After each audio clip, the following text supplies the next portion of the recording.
Hi, I'm Dawson, and I want to talk to you about prodigal sons and daughters. If you've been listening to heaven very much, you've probably been hearing that heaven is saying that prodigal sons and daughters are coming home. I'm hearing it all over from different ministers and different people. They're beginning to declare and write books that this is a season for the harvest of prodigal sons and daughters to come home. And I don't know about you, but that makes me very, very excited. It gets me so excited to see what God's going to do in this next season of our life, knowing that prodigal sons and daughters are coming home. So as I was just praying, and how many of you know, when you start hearing what others are saying, when you start hearing prophetically what season we're shifting into, you need to begin to pray and ask the Lord, what's your part in this situation? How do I move into what you've called me to do in this situation? So I just was praying for prodigals, praying for those who are away from God and once knew Him, or who maybe are just away from their calling or their destiny and they need to get back to that thing that God has called them to. So as I was praying, I began to hear and ask the Lord some questions. I began to say, what does it look like when prodigals come home? Where do they fit in the church? What do they do once they come home, once they come back to God or come back to their calling or come back to their purpose? How should we respond as the church? How should we act? And the Lord brought me to one of my favorite passages of scripture in the Bible, and it's Luke chapter 15 and verse 11, and I'm going to read it to you. There was once a man who had 2 sons.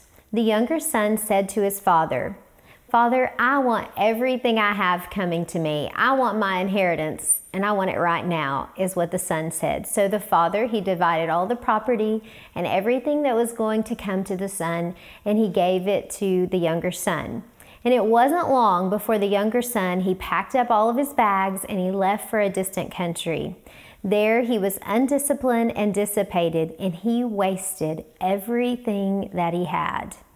After he had gone through all of his money, a famine began to come in the land, and all of a sudden this son, who was once in the father's house, once had all of these riches, he began to lack and have want. So he began to work for another man, is what the son did. He hired on with another man, and he worked in his field and began to slaughter pigs. While he was there, he was hungry, and he would have been happy to eat some of the pigs' food, but no one even offered him that. So as he was there, he began to come to himself. He began to realize, wait a minute, living with the pigs is not really the greatest thing. He began to think about things, and he began to think about his father's house. His father had people who worked for them, and he even gave them 3 meals a day. He began to reason, and he began to think, here I am starving to death, and my father lets his servants eat 3 meals a day. So here's what he did. He began to prepare a speech for the father. And this is what he said. "This is what I'll tell Father. I've sinned against God. I've sinned before you, and I don't deserve to be called your son. Just make me one of your hired hands. Make me one of your servants." So he got up and he began to run home to the father. And this is what happened when the prodigal son began to come home. When he was a long ways away, his father saw him. And I thought it was pretty interesting that he was far off and the father was looking for him. His heart was pounding and he ran, and all of a sudden the father embraced him and he kissed him, and then the son got ready to prepare his speech. I can see him just going, "Father, I've sinned against God and I've sinned against you, and I don't deserve to be your son." But you know what? The father, he wasn't even listening. He wasn't hearing anything about the speech that the son had prepared. This is what the father was doing.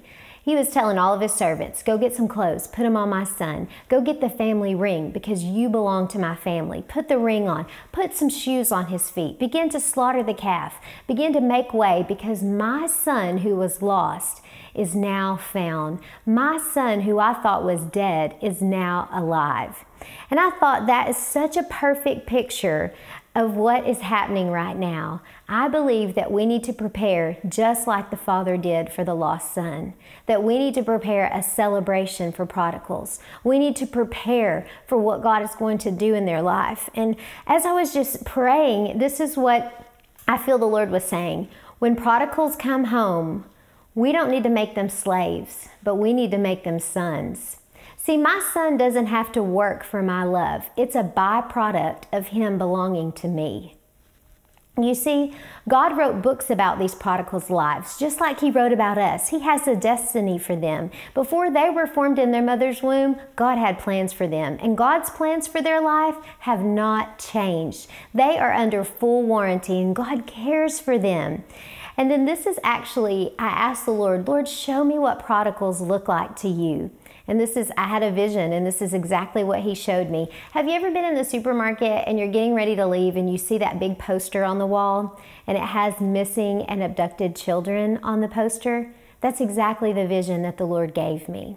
And I thought that was so powerful. That's how God sees prodigals. See, He is on an all-out search for their hearts, even though He knows exactly where they are.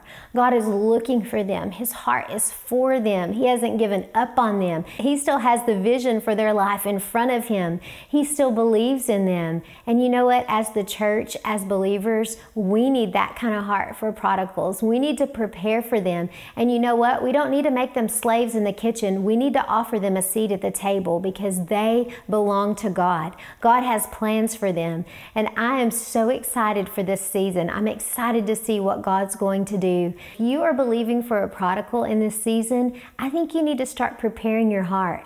Prepare the feast. Get ready to put new clothes on them. Get ready to mantle them. Get ready to provide a ring to put on them, saying, you belong to my family. You are not an outsider, but you belong. Begin to prepare for a feast and begin to welcome them back home to the family of God.